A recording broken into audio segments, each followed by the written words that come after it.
from him, to be truthfully honest, but I just think we're going to see more of his boxing skills and so much more. Are you back there, Coach Calvin? Kick me out, man. Hey, I didn't kick you out, bro. That's the last thing I would do. Nah, I don't know. It just kicked me out. Back to your question about our nonprofit, man. We just trying to change kids' life and give them hope. We see if we do more for our youth in our city and in all cities, you know what I'm saying? We don't know what we have underneath of all the rhetoric that's going on in all the cities, you know? Mm-hmm. Yeah, so, you know, we just be looking forward to just doing things for the kids. And right now, they having the ball. One of my partners, Nikki Cobb, she just sit there and told me the kids are in heaven right now. So I'm happy. Oh, that's what's up, man. That's definitely what's up. Hey, man, when I was thinking about doing this interview, man, and I think a lot about what you have done for the city and everything. And I really want people to get to know who Coach Calvin is, man, the coach behind Gervonta Tank Davis. And tell us a little bit about yourself, man, how you actually got into boxing and everything. Well, if some people don't know, I've been in boxing for a long time ago. I have a friend named Reggie Gross. Yes, yes. He fought Mike Tyson, right? There you go. We did time together, and that's who actually really pushed me towards boxing, to tell you the truth. But when we all went in, he seen me, you know, hitting the bag and stuff, and he used to sit there and say, yo, everybody say, yo, you good with your hands. But I was actually boxing, to tell you the truth. So, you know, me and Reggie, we hung out real good. And then I have a friend named Warren Bortley. He was a boxer, too, for Mr. Mac Lewis. And they thought I was going to come home and start boxing. I said, man, I might look young, but I'm actually older. You know what I'm saying? So I just came home, and my son and my nephew was in the basement hitting on the bag. And I asked my cousin, he used to box, did he teach him anything? Mm-hmm. Rest was history. You just blanked out for a second. I hear you. Can you hear me? Yeah, I hear you now. Yeah, go ahead. Yeah, might be the internet service and whatnot, because it's saying it's going, but I got all my bars and whatnot. But rest was history and stuff. I ain't look back after that. You know, I just keep it moving. Okay, and from what I understand, your son Quadrier, he's the one that hooked you up with Tank. Is that correct? Well, in the gym, we had I had a kid named Ramon Manley that Tank used to look up to, and we had him, my partner, Coach Mac Allison. We had this thing to take a kid and put him up under your wing, and my son took Tank up under his wing, and my son was like, my son was from Jersey. I had him stand in Baltimore because he was on that rock. He was on that road of being like I was coming up, and which he was like a kingpin in Jersey, Trenton, New Jersey. Wow.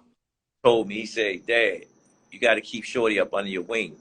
And I don't know what he told Tank. That whole time, Tank been with me like he was my son, you know. And I lost my son through death. Yeah, I'm sorry.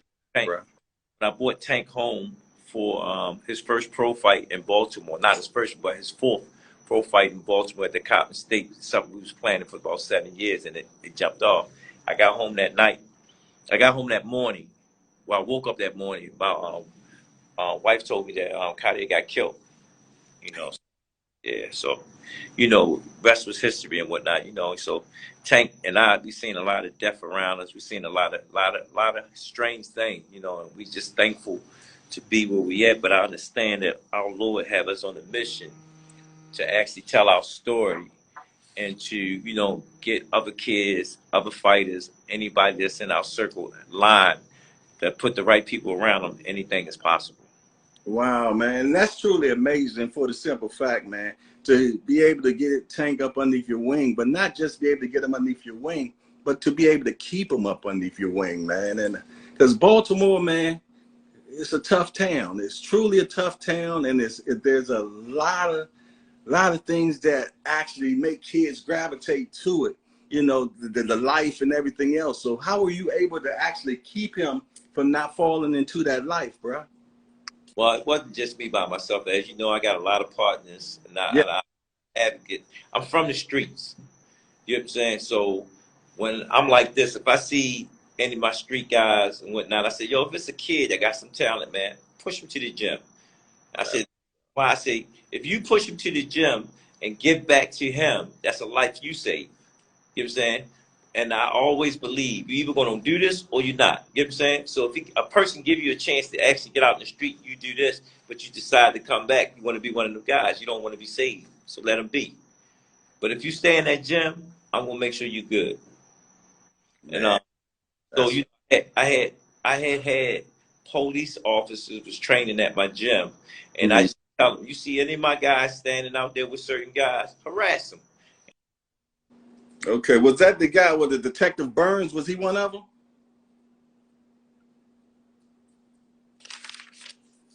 Hello?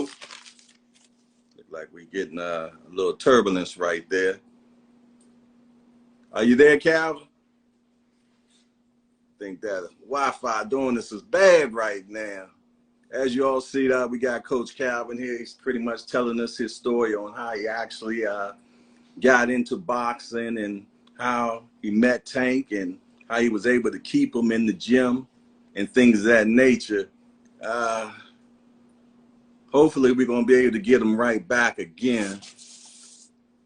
This Wi-Fi is definitely killing us. I hope everybody's having a good evening right now. There you go. We Yeah, back. I apologize. People calling me at the wrong time. Usually I don't get this. They already know at a certain time, don't call me and whatnot, but it's 8:15, so they're trying to get their calls in before I go on my podcast. So everybody from everywhere. That's man, you're an important person, bro. You No, know, I'm I, just I'm doing the work of my Lord. I don't consider myself important than the next man. I don't even consider myself important than you. You know, we all have a mission, and I walked a many different lives so far. You know what I'm saying? And I think this is my last one. Hope not. You know what I'm saying? That I get to do something else other than just boxing, and whatnot. So again, I'm just doing what my spirit tell me to do. well, I can definitely say you're truly humble, bro. You've always, every time I've ever met with you, and we done met a few times, we done did a few interviews. We even talked when that one time I was working at Mercedes-Benz. So we always had our conversations, and you've always been the same guy each and every time. So Thank you. you you never change whatsoever.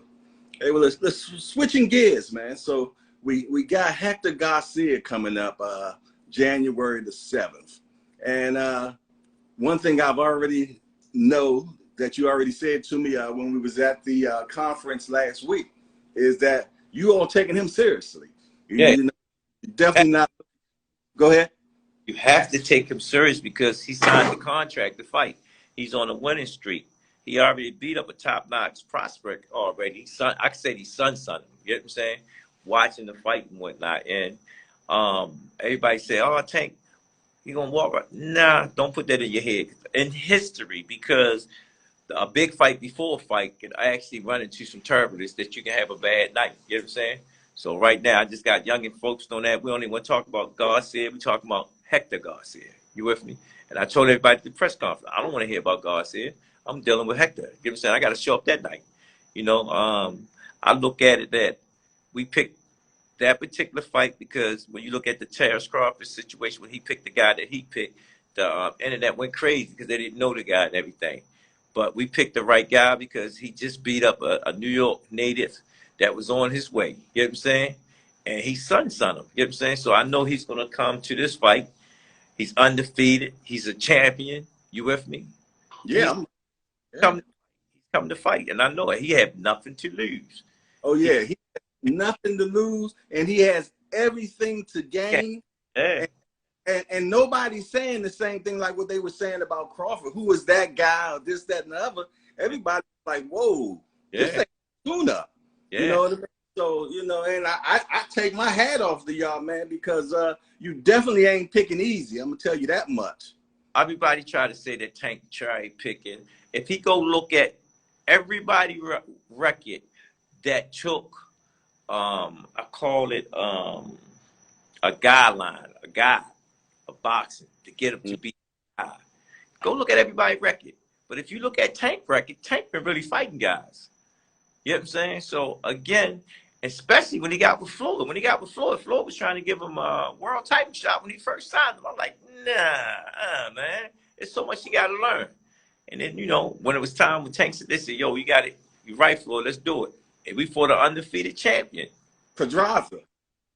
Yeah, yeah, yeah. But I'm gonna tell you, when that was happening, everybody was saying, "Oh, that's a setup. That's Yeah. a setup," because everybody felt that him and Floyd wasn't really, you know, hitting on real good, and they was thinking that Floyd was setting them up for defeat.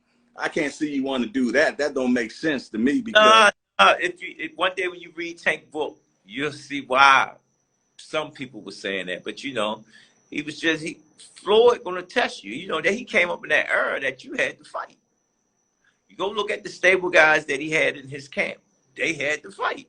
oh, I remember that. Yeah. When you invested in a fighter, you want to test drive what you got. Mm-hmm.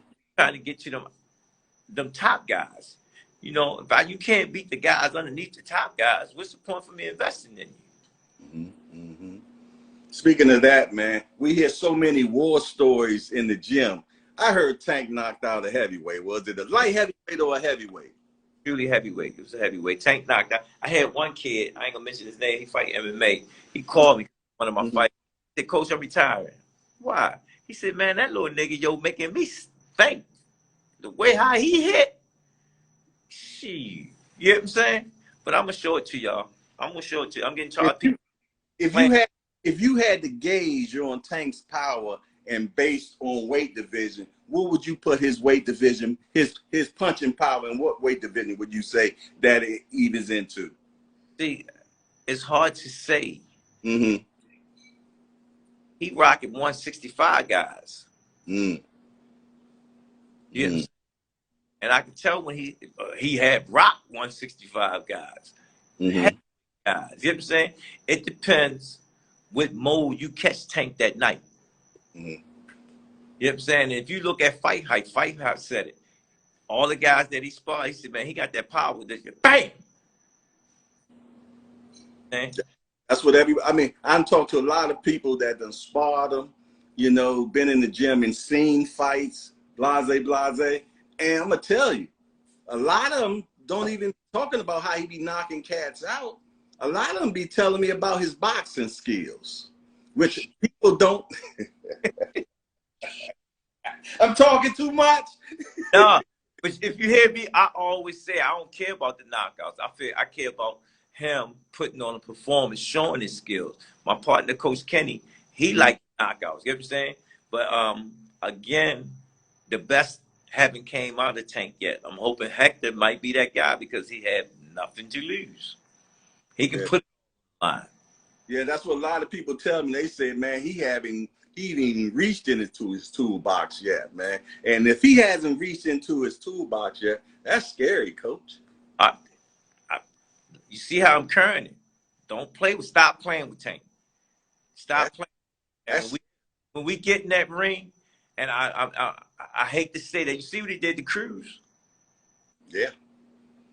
You see what he did to Cruz? It was just what night you catch Tank in. You know what I'm saying? That was yeah. The only one time I seen Tank second guess himself, but he put the work in when he was fighting Barrios. It was his first time fighting the guy at 140 in the height. And you see what he did to him. Yeah. And he didn't even step on the gas all the way. You see when he did that flip off the ring, he still had more in him.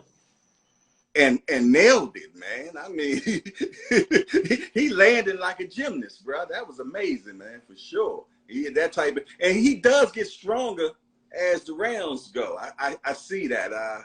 He's definitely an athlete for sure. Yeah. So he pretty much did anything, to be truthfully honest. And he's dangerous. You hear what I'm saying? He's dangerous. Stay tuned for All Access. When that series, when that come out, we're gonna hear first say. I'm old school. We don't care no more. Everybody keep calling them out. We don't call nobody out. We don't do none of that. We asked them.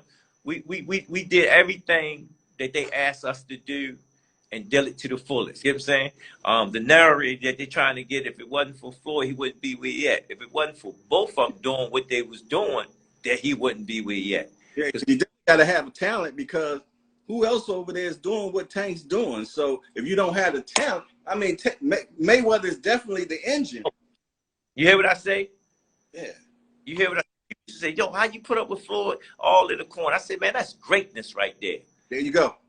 let me explain something to you. Just to have him telling me to narrate 2 things, you can't buy that. That's priceless. You know what I'm saying? And we talk. We talk about strategies and everything. And he said it in one of his interviews. He said, I don't care about the money, Tank. I care about the talent. He see it. He see himself. He say it. You get what I'm saying? So right now, when I sit back and listen to Floyd interviews and stuff, Tank is just doing the same thing he's doing. He's great to take care of this era. Pay attention to that era and this era. You know what I'm saying? You got the Shakur, you got the Devin Haney, you got the Romo, you got the we made a star. We made Cruz and Rolly. You made 2 stars.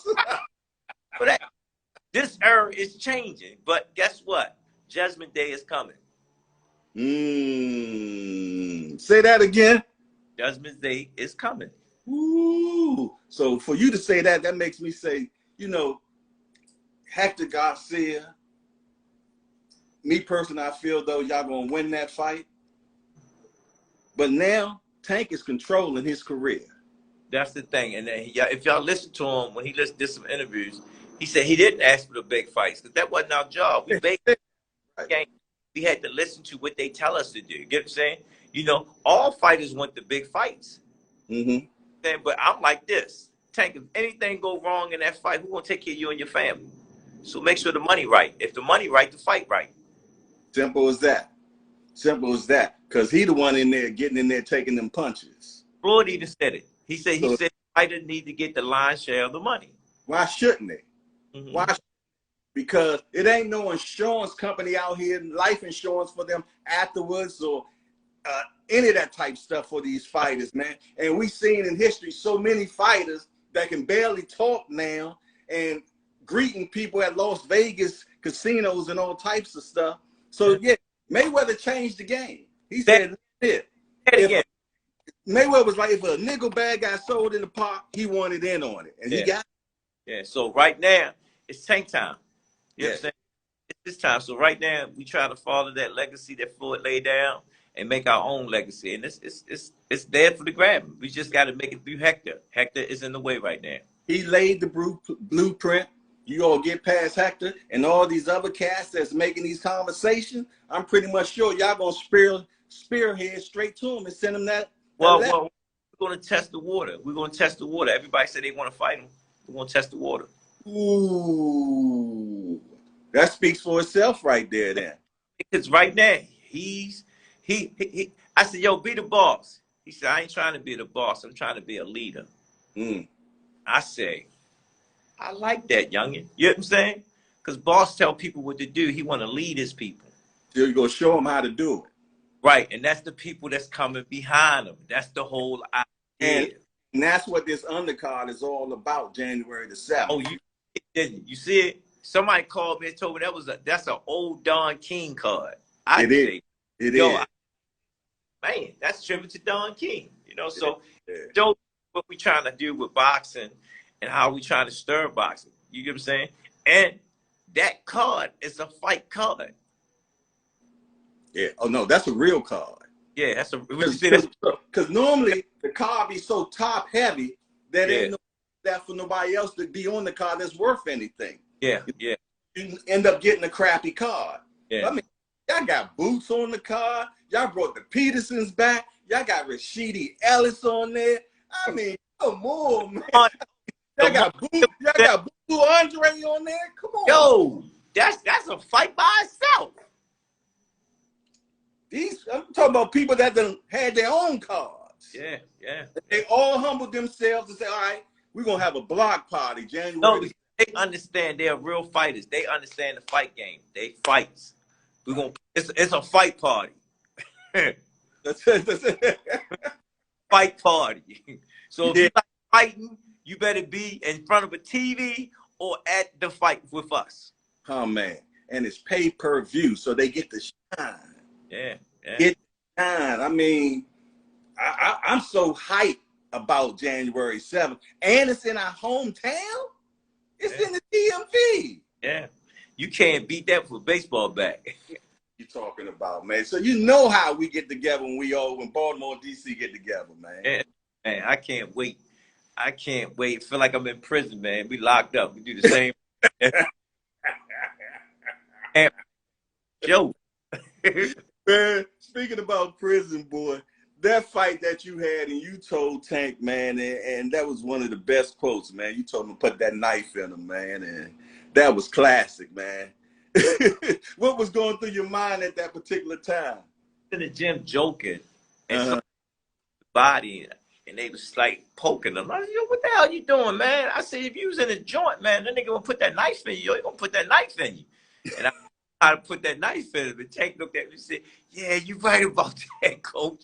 And I didn't pay attention to his face expression until Kenny said, yo, look at his face. He was eating that all He up. was into it. And it scared me, you know. But just watching him mature, watching him come into his own self, man, it's amazing. It's amazing, man. It's amazing, you know. So I just can't wait to see where he's taking us to. Yeah, you know what? And that takes me back to another quote, and I even wrote it down, man. And you said, Tank is like Michael Jordan. I'm waiting to see what type of performance he's going to put together for us. You wonder what's next. He got something planned. He don't tell us everything, but he got that look like something's planned. When we ask him what it is, he just smiles. He got that little smirk. So we just waiting to look at it. Yeah. He in the gym, man. So he's still surprising you then. Well, because, you know, I always say my best tank was my little tank. You know what I'm saying? Okay. If you can ever go watch, so like y'all see him do things, he was doing this as an amateur. You know what I'm saying? And he always was trying to evolve. You know, and now it's like, yo, this is your era. What you plan to do? You know what I'm saying? He just gave me that smile. You know what I'm saying? And I'm looking at it. I'm looking at him like he's about to embrace this shit. And once he embraces it, it's a wrap. I'm gonna tell you what I like. What I'm seeing more, I see more of a disciplined Tank now. When I say that, I've been watching his career for a long time. Yeah, you know, when it comes to boxing, I'm an old head. My first fight that I watched was Muhammad Ali, Ken Norton 3. Ooh. I was 8. You know what I mean? I've been loving this game for a very long time, and it's my passion. It's what I love. You know what I mean? But I see the discipline in Tank now. I don't see him going up and down in weight anymore. I don't see the whole bunch of clubbing anymore. All I see is him working out now. I see him perfecting his craft now. I see his conversation is totally different now. You know what I mean? And I know he say he's a leader, but I'm seeing boss moves as well. Yeah. So it seemed like he woke up and said, you know what? I got a lot to offer right now. And I'm going to take this bull by the horns and see how far I take it. That's what I'm seeing now. Just listening. Wrong. Tank don't talk too much. No. All this, I'm 58. I think Kenny's 50. 45. No, Russ right hit 50. I think he's 50. And we the old heads in the gym. Yeah, I'm 54. Speaking. And the gym was quiet. Quiet. And Kenny looked at me, and I looked at Kenny, and I looked at Tank. And I was like, yo, this joker dropping some jewels. And that from him, it's like, I can't wait. It's like, I can't wait to see what's next. Yeah, me too. And you know, and Tank, he's 28 or 29? He's 28. They say when the fighters around 28, 29, they're in their prime right now. Would you consider him in his prime right now? Yeah, I'm like this. When Tank signed with Floyd, I used to tell Floyd, I said, Floyd, his boxing IQ is surpassed his age. He's really like an old man, boxing wise. Like you say, your old head. That's how he is in this what you call. He's in a young frame body at 28. You know what I'm saying? But his mental, far as boxing, you know what I'm saying? He can go in the archives that jokers ain't never been in that. He can sit there and show you moves and do little things that you've seen. If you truly a real boxing fan, say, man, that young is he been somewhere in that boxing archives or that boxing um, um, you know, where they keep them great ones at. In the archives, you said. Yeah, Yeah. yeah. So again, but it's archives, but something like it's the holy grail. Ooh. Holy grail, like, you know, only a certain one. Get a chance to peek in.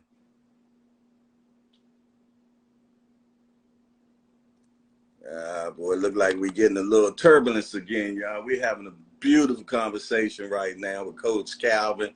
He's letting us know how Tank has matured so much in his division and his boxing career, and how he said Tank was just sitting around in the gym dropping jewels and everything on them, and he see Tank coming into his own at this particular time, and that's beautiful. I mean, Coach Calvin, man, has done so much to mature that young man, and you know, and I definitely take my hat off to Coach Calvin, because he really did a lot to get this kid to this level.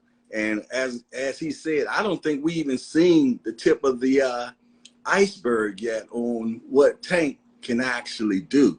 And to be truthfully honest, I think we all just need to buckle our seatbelts, sit back, and enjoy the ride, because I think we're about to go into seeing some real good 1980s, 1990s stuff when it comes to this boxing. I mean, we got so many fighters right now in 135 and that 140 division. There you go, you back. Yeah, I had Channel 13 hit me up, man. So yeah, kids was at, you know, they were Channel 13, so I had to do a quick interview with them. Cool. That's So, what's yeah, now. Everybody, man, how you was just saying that how Tank is just coming into his own now, and how he's just pretty much directing his thing and moving it the way he needs it to be moved at this particular time, and that you all are sitting back just like, wow, man. Well, we still doing our job. You know what I'm saying? Oh, I know that. How he said something to me the other day on a situation, and I said, yo, let me explain something. The better you get, we're gonna get even better. You know what I'm saying? And I said, that's because we're a reflection of each other now. How long have you been knowing Coach Kenny, boss? Man, Kenny been the first person was in my ears when I first went through DC, and he watched me take 5 kids that made my fist and went through the top gym. I know you probably heard of round 1, Angela Davis, that had all the champions that came out of his gym. I'm born and raised DC. Yeah, I went up to round 1 one night at the Silver Gloves, and all 5 of mine came out that city that night, and everything was history after that. Oh yeah. Yeah, no. If you tell it, people know my history going through DC. Yeah. They say, yeah, we talking about the House of Champions and everybody. Yeah. Round 1. You remember Coach Funderburg? Yeah, round 1 was that gym, Sugar Ray Leonard. Right. Another gym. Where they had like 3 gyms. Then round 1, I mean, Headbangers start making their noise. Then you got the no excuse now. You got a lot of House of Champions. Remember them? Yeah, that was before my time. That was, you know, back in the days when all the old heads was doing that thing. That's Kenny. That's Kenny and them lane. I call him the Bower. I was in the street doing other things then. Both of us. Yeah. Yes, indeed, man. Yeah, man. And while you were gone just now, I was like, man, we're about to. I was telling everybody on the live that we need to actually buckle our seatbelts, man, because this 135 and 140 division is smoking. Yeah, that's true. Smoking. Then they got that kid from the Olympics, Andy Cruz. He's supposed to be touching down and everything. So it's so much talent, man. I mean, I wish they had one of those things that Ward went through, the Super 6.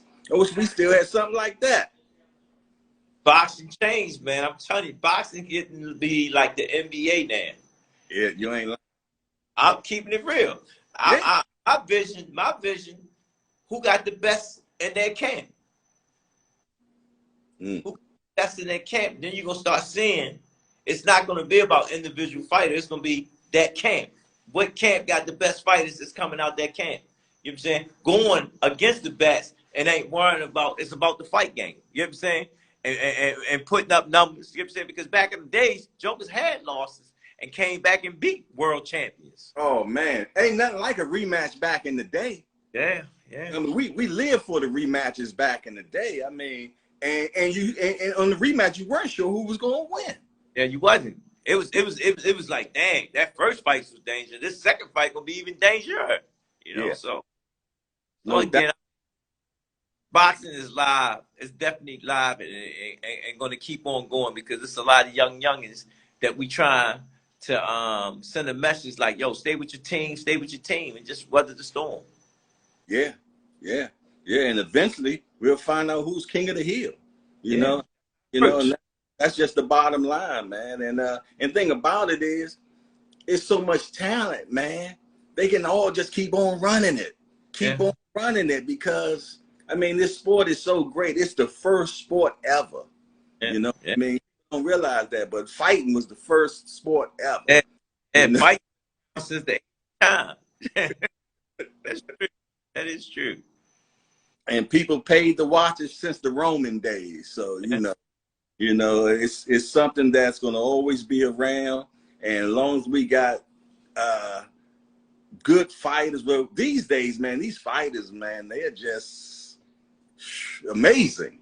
You know what I mean? And I wish they all get paid a lot of money, to be truthful. Well, I'm saying that it's based on their levels and whatnot because fighters, they got different modes about them. Some fighters, I'm a fighter, but I'm not real forceful. Different Tank was different. We was doing this in the amateurs. You know what I'm saying? It was, I understand the business. I understand.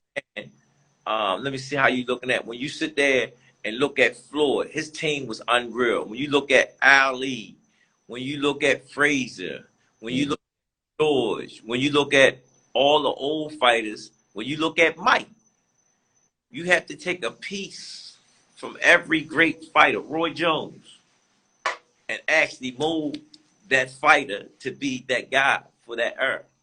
Exactly, because that's exactly how Mike Tyson was made. It was just a little bit of this, a little bit of that, a little bit of this. And he was a student of the game. They stayed and watched film all the time, all day, all night long. And they developed what we call the baddest man on the planet. Okay, and then you go back and look at Floyd. The family was a boxing family. Same makeup. They just put the right pieces in the right places to do the business side. And didn't look back. And I'm going to tell you, man, and I always say it, I've always been a Floyd supporter, to be truthfully honest, man, because you got to respect what he was able to do inside that square circle. Mm-hmm. You know what I mean? Every person that he fought. I remember I went to his first pay-per-view fight up in Atlantic City when he fought Arturo Gatti. And I'm going to tell you, I felt bad for Arturo Gatti. That's how bad he beat him. And that's when I really, truly understood when they were saying it's levels to this. Because Floyd was saying it the whole time during the press. He ain't on my level. He ain't on my level. He a D fighter. He this. But you had Ward up in Atlantic City rumbling everybody. But you couldn't take nothing from guys. Their hero in Atlantic City. Yes. You hear what I say? He was their hero in Atlantic City. Exactly. You ever said that when Floyd was trying to say, yo, man, I'm bringing something different. Man. Him and Riddick Bowe, Arturo Gatti and Riddick Bowe were real good friends. Yeah. And Riddick was sitting right in front of me, man. And it looked like Riddick was about to cry that night, man, to see his mans get beat up like that, bro. It was rough. Hey, I go back and look at old clips on that fight, man. I was, God dang, Floyd was like showing out. And I'm not even looking at the press conference and the weigh-in all up to the fight and all of which that was like Floyd's before the Oscar fight. It reminded me. That was Pretty Boy. That was Pretty Boy. No, it reminded me of this Hector fight. Oh, okay, yeah. Oh, yeah. Yeah. Ooh. Hey, look, terrible, bad man too. Get what I'm saying? But when he got to Floyd, and how about Corrales? oh man, that was a great fight. Floyd came back and rematched that to show him like he couldn't beat me. No, And that was I, Castillo. That was Castillo. I'm talking yeah, about the yeah. Corrales. Yeah. I sit there and look at the fights. I was like, man. So again, I want to see what's next and see can he give us them years of doing that, because them other guys, I call them the other guys. You got to fight me with this shit. Well, it's going to get to the point where they're going to have to put up a shutout. Well, I had a show in the amateurs for my kids called Put Up a Shut. You fought for your own belt, and then you get a GTD belt. You go home with 3 belts. It was called Put Up a Shut Up. And I got people still asking me, the amateurs, Coach, when we going to bring that back? I said, we're going to bring it back soon. That sound like a winner, man. That definitely sound like a winner. But listen here, Coach, I'm not going to hold you up, man. I know your show about to kick off at 9 o'clock. Hit that, man. Yeah, it's 8:45, man. I truly appreciate your time, man, because I know it's definitely important in everything. And what you got to say to the people before you get off? Man, hardcore boxing, man. Ask some good questions, man. I want to give you a thumbs up, man. I enjoyed your show. I embraced the time that you let me get on your show, man. It was real nice, man. I appreciate you too. Hey, man. Hey, I wanted to make sure that I was ready for you, bro, because made it fun. That's we talk about boxing and stuff, but I like to talk and be comfortable and talk about life boxing. You know what I'm saying? Because boxing is a way of life for these fighters. Exactly, and that's what I'm talking about. We ain't gotta be talking a whole bunch of smack and this, that, and other, and all that. You know what I mean? It get the clicks and everything, but I like get the clicks when they sit there with people with passion and hearts for the game. They're gonna sit down and listen to it. Exactly, and that's why I call my company Hardcoreboxing because the hardcores, we keep it real. Yeah. I mean, we're about the real fights. We don't care about how much money you made or any of that type of stuff. I care less about any of that type stuff, man. I care about y'all getting in that ring and getting out that ring safely and giving us a beautiful fight. I said it all the time. If I get that, I'm blessed. Yeah. I'm blessed, and that's what we like over here, man. We just want to keep it simple. They got to understand the fighters all over the world are bringing something to the table for everybody to enjoy. Yes, indeed. All right, well, give them your platform, Coach. I know everybody know how to get you, but yeah, Coach Calvin Ford on Instagram, all the social media, Coach Calvin Ford, and you can catch me every night, sometimes every night, on the Rize podcast on 9 o'clock Mondays through Fridays, Sundays at 12. That's right. So y'all can go get some popcorn real quick, hit the bathroom, and then go straight over to Rize podcast. Yeah. Tonight, we got something that was real special that happened, man. So come out and check out.